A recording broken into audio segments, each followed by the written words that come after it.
18 թվականից հետո հիմնական հարվածային ուղղությունը իշխանության համար զինված ուժերն էր եւ այն հերոսական նաեւ մեր պատմական անցյալը, որը դրված էր եւ անկախության եւ զինված ուժերի ձևավորման հիմքում եւ այս պայմաններում պատահական չէ, որ իշխանությունը իր առաջին քայլերը հենց սկսեց զինված ուժերի դեմ։ Իդեպ ասեմ, որ պաշտպանության նախարար, նախկին նախարար Դավիթ Տոնոյանը, ով 2018-20 թվականների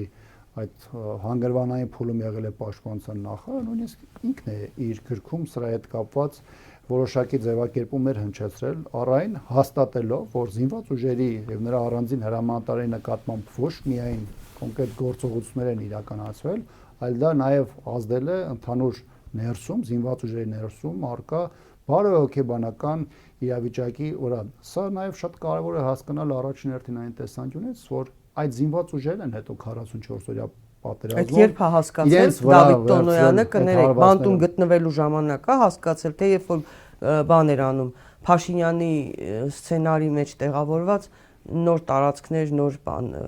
հա, նոր պատերազմ,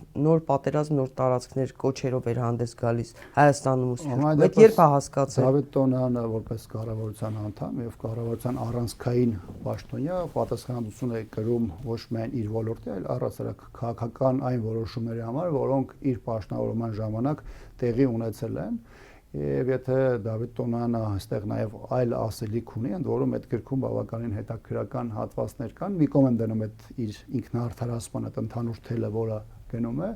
ըստ էության ցույց է տալիս, որ իշխանությունը տեղյակ է եղել, որ ռազմական գործողություններ են լինելու, իշխանությունը տեղյակ է եղել, թե ինչ կարող է ողբերգական հետևանքներ ունենալ, սակայն եւ բանակցային գործընթացում եւ ներհասարակական հարաբերություններում եւ զինված ուժերի մասով վարվել է ճիշտ հակառակ ուղղությամբ։